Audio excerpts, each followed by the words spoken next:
لیکن بات اپنی جگہ موجود ہے۔ ایک بات جو کہ بالکل ریکارڈ کی ہے اور وہ درست ہر ایک کے ذہن میں ہونی چاہیے کہ حکومت کا جب میں دباؤ کہتا ہوں،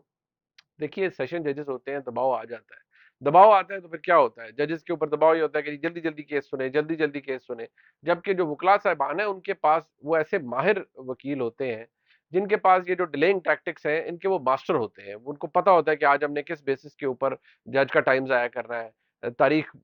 کو آگے بڑھانا ہے، اجرنمنٹ لینی ہے،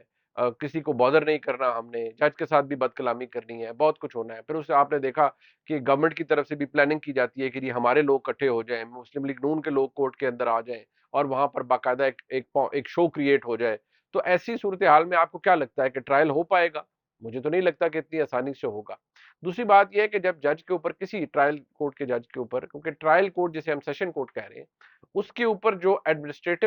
کورٹ ہے وہ سپریم کورٹ نہیں ہے، سیشن کورٹ کے اوپر وہ ہائی کورٹ ہے۔ یہاں پر اسلام آباد high court district and session جج کے اوپر، جو اسلام آباد میں کوئی بھی ہو، ان کے اوپر جو ایڈمنسٹریٹو کورٹ ہے وہ اسلام آباد ہائی کورٹ ہے۔ اب اسلام آباد ہائی کورٹ کے اندر ضابطہ فوجداری ہے، بڑا کلیئر ہے، جسے ہم فوجداری ضابطہ کہتے ہیں، اس کے اندر بڑا کلیئر لکھا ہوا ہے۔ اگر اس کا سیکشن 526 آپ پڑھیں، وہ مجاز اتھارٹی ہے ہائی کورٹ، ان کو اس کو یا تو جو ایکیوزڈ ہے وہ بھی یہ کہہ سکتا ہے، اپلیکیشن دے سکتا ہے، کورٹ خود بھی نوٹس لے سکتی ہے کہ اگر انصاف ہوتا ہوا نظر نہیں آ رہا یا وہاں کو مسائل ہیں تو کورٹ اس کیس کو کسی اور جج کے پاس ٹرانسفر کر سکتی ہے۔ لیکن جیسے ہی ایکیوزڈ یا کوئی اور یہ معاملہ چلا جاتا ہے کورٹ کے پاس کہ جی یہ کیس یا جج کے اوپر ہمیں اعتراض ہے یا اس کو تبدیل کر دیں، کسی اور جج کے پاس اس کیس کو بھجوا دیں، اس وقت اس کیس کا فائنل فیصلہ نہیں ہو سکتا۔ یعنی کہ اگر سماعت مکمل بھی ہو جائے، ایویڈنس ریکارڈ ہو جائے، جرا ہو جائے، کچھ بھی ہو جائے، لیکن وہ کیس کا فائنل آرڈر اس میں نہیں آ سکتا۔ یہ ایک بڑا بنیادی نقطہ ہے اور یہ قانونی نقطہ ہے، یہ حکومت کو بھی سمجھنے کی ضرورت ہے کہ وہ دلاور صاحب کے اوپر جو جج ہیں ان کے اوپر اتنا دباؤ نہ ڈالیے، وہ اب مجبور ہیں، وہ تو کیس اب کچھ نہیں کر سکتے۔ ظاہری بات ہے کیس اب اگر کل اسلام آباد ہائی کورٹ نے یہ درخواست پی ٹی آئی کی، اس کو رد کر دیا، تو بالکل وہ جو ڈسٹرکٹ سیشن جج ہے وہ اس کے اوپر فیصلہ اپنا سنا سکتے ہیں، اگر سماعت مکمل ہو جائے، اگر تمام ایویڈنس ریکارڈ ہو جائے، کراس ایگزامینیشن ہو جائے، سب کچھ ہو جائے، اور اگر کورٹ کو یہ لگتا ہے تو کورٹ اپنا فیصلہ دے سکتی ہے، اگر اسلام آباد ہائی کورٹ اس درخواست کو رد کر دے۔ یہ فیصلہ اسلام آباد ہائی کورٹ نے کرنا ہے، اور اگر عمران خان صاحب کو اسلام آباد ہائی کورٹ سے ریلیف نہیں ملتا، عمران خان صاحب دوبارہ جا سکتے ہیں سپریم کورٹ آف پاکستان کے اندر۔ اب کیا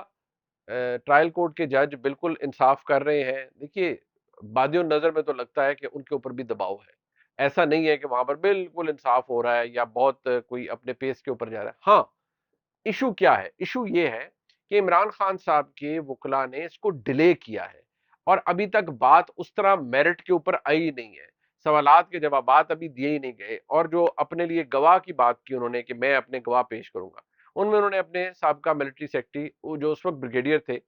وسیم چیمہ صاحب، اب وہ میجر جنرل ہیں، اچھے ڈیکوریٹڈ بڑے آنریبل آفیسر ہیں، ان کا نام لے لیا۔ اب جب ان کا نام لیا تو اس سے فائدہ کیا ہوتا ہے؟ اس سے فائدہ یہ ہوتا ہے جی کہ ٹائم لگے گا ان کو، جی نوٹس جائے گا، پھر کیونکہ وہ سرونگ فوجی ہیں، ایک میجر جنرل ہیں، انہوں نے باقاعدہ طور پر اگر کسی عدالت کے اندر پیش ہونا ہے تو ان کو اپنے ادارے سے بھی بہت ساری کنسلٹیشن لینی پڑے گی کہ جی میں جا سکتا ہوں، میں نے جانا ہے، مجھے کس اجازت کی ضرورت ہے، ایک سویلین نوعیت کا معاملہ ہے، میں ایک ڈیکوریٹڈ فوجی ہوں اور میں اس وقت اپنی خدمات اپنے ادارے کی وجہ سے، اپنے ادارے کے توسط سے as military secretary to the prime minister انجام دے رہا تھا، اب میں جانا چاہتا ہوں تو مجھے، یا اگر کورٹ مجھے سمن کر رہی ہے تو مجھے کس کس اجازت کی ضرورت ہوگی، تو اس بات کو ڈیلے کرنے کے لیے، حالانکہ یہ بات سب کو پتا ہے، اور میں دوبارہ کہوں گا اپنے ان دوستوں کو جو کہ بہت جلدی غصے میں آ جاتے ہیں کہ بھائی عمران خان صاحب یا فور دیٹ میٹر کوئی اور انفیلیبل نہیں ہے، وہ ان کو اگر آپ یہ سمجھیں کہ وہ جی انہوں نے زندگی میں کوئی غلط کام نہیں کیا ہوگا یا دو نمبری نہیں کی ہوگی، یہاں تو صاف پتہ لگ رہا ہے۔ میں تو خود کہتا ہوں کہ آپ توشہ خانہ کا ریکارڈ نکالیے، عمران خان صاحب اگست کے اندر ان کی، یا اگست کے اینڈ میں 2018 میں حکومت بنی، پہلا غالباً یا پہلا دورہ ہوگا سعودی عربیہ کا ان کا، آتے ساتھ ہی ماشاءاللہ واپسی پہ انہوں نے یہ کام شروع کر دیا تھا، انہوں نے اور ان کے اہل خانہ نے، گھڑیاں لاؤ بیچو، تحفے لاؤ بیچو، لاؤ جی آ گئے، اچھا ٹھیک ہے جی اب چلو ان کو ٹھکانے لگاؤ، فلانے کی اتنی چیز کی بیچ دو، اتنے کا بیچ دو، یہ کر دو وہ کر دو، تو یہ تو دو نمبری اس وقت ہی شروع ہو گئی تھی، تو جو سارا فساد کریٹ کیا ہوا تھا کہ ہم بہت اچھے، ہم بہت نیک، وہ ختم ہو گیا۔ دوسری ڈیولپمنٹ کیا ہے جی؟ توہین عدالت، توہین الیکشن کمیشن جو معاملہ چل رہا ہے، دیکھیے اس کا شور زیادہ ہے، اس کے اندر کچھ ہوگا نہیں، ٹھیک ہے، عمران خان صاحب کو وہاں پر وہ بلا لیتے ہیں جی، فرد جرم عائد آج بھی نہیں ہو سکی، اب وہ اگست کی حال میں 22 تاریخ تک چلی گئی ہے، اس میں اس کا امپیکٹ اتنا زیادہ نہیں، اس کا شور بہت زیادہ ہے، لہٰذا وہ کیس اپنی طریقے سے چلے گا تو چلے گا، وہ ایک معاملہ ہے جو چل رہا ہے، جو اسد عمر صاحب کا بھی تھا، جو فواد چودھری صاحب کا بھی تھا۔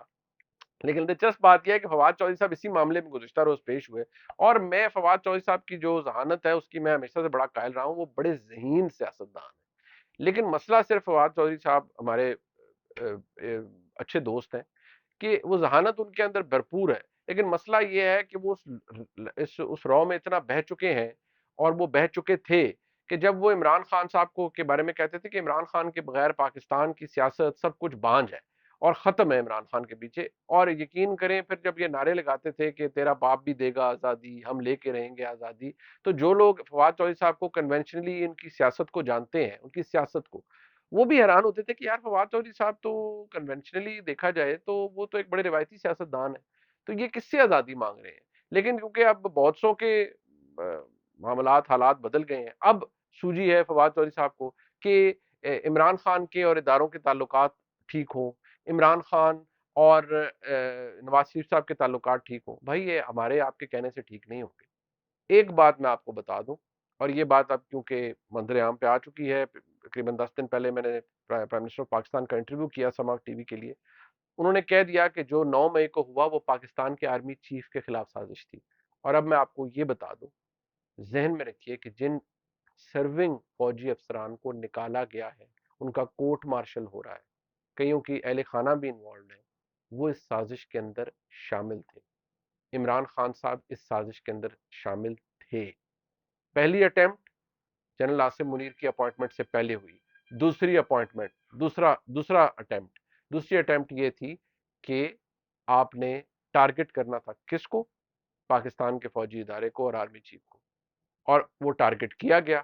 آپ کو یاد ہوگا کچھ واٹس ایپ میسیجز بھی کچھ ایکٹرز کے، میں نام نہیں لوں گا، آپ کو پتہ تو لگ گیا ہوگا، جنہوں نے کہا جی کہ جو آرمی چیف ہے ان کو تو عمان میں روک لیا گیا ہے، اور کور کمانڈرز نے کہا ہے they have put their foot down کہ بس جی انف از انف، اور یہ ہونے جا رہا ہے، وہ ہونے جا رہا ہے، اور یہ بھی کہ جی کورٹ مارشل کرنے لگے ہیں وہ اپنے ہی آرمی چیف کا، ماشاءاللہ اس طرح کی جو فضول باتیں ہیں وہ بھی بولی گئی، اور یہ ہمارے ملک میں سوشل میڈیا پر واٹس ایپ گروپس کے اندر چلتی رہی۔ آپ کا خیال ہے کہ فوج ایز این ادارہ، ایز این انسٹیٹیوشن یہ تمام باتیں بھول جائے گا؟ ان تمام افسران کو کیا آپ کو لگتا ہے کہ صرف ایک آڈیو میسج سننے یا پھیلانے کے چکر میں فارغ کیا گیا ہے؟ جن کو فارغ کیا گیا ہے، جن کا court martial as we speak ہو رہا ہے؟ نہیں، انہوں نے بہت کچھ کیا تھا۔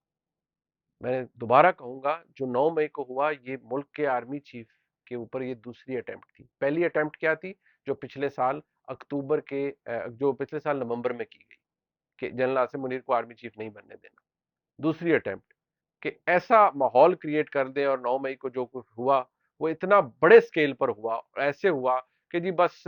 یہ ہوگا، عوامی پریشر ہے، فوجی املاک جل جائیں گی، اور سارے جو ہے نا وہ سجدے میں گر جائیں گے نعوذ باللہ ایک سیاسی پارٹی کے سامنے کہ بس جی آپ نے تو انقلاب برپا کر دیا ہے اور باقی سب گھر جائیں، اور یہ انقلاب کے ذریعے آگے چلیں گے۔ تو اس انقلاب کو جو کہ جس کے بارے میں کہا گیا وہ انقلاب ہے، وہ انقلاب نہیں، وہ فساد تھا، اور اس فساد کو ابھی تک ٹھیک کرنے کے چکر میں سارے لگے ہوئے ہیں، اور آنے والے دنوں میں کچھ نئی اقساط بھی آپ کے سامنے آئیں گی۔ یہ بات میں اپنا اوپینین نہیں دے رہا، یہ وہ بات ہے جو فیکٹ ہے۔ کچھ ایسی چیزیں جو میں نے آج آپ سے بیان کی ہیں میں پہلے نہیں کر سکتا تھا، لیکن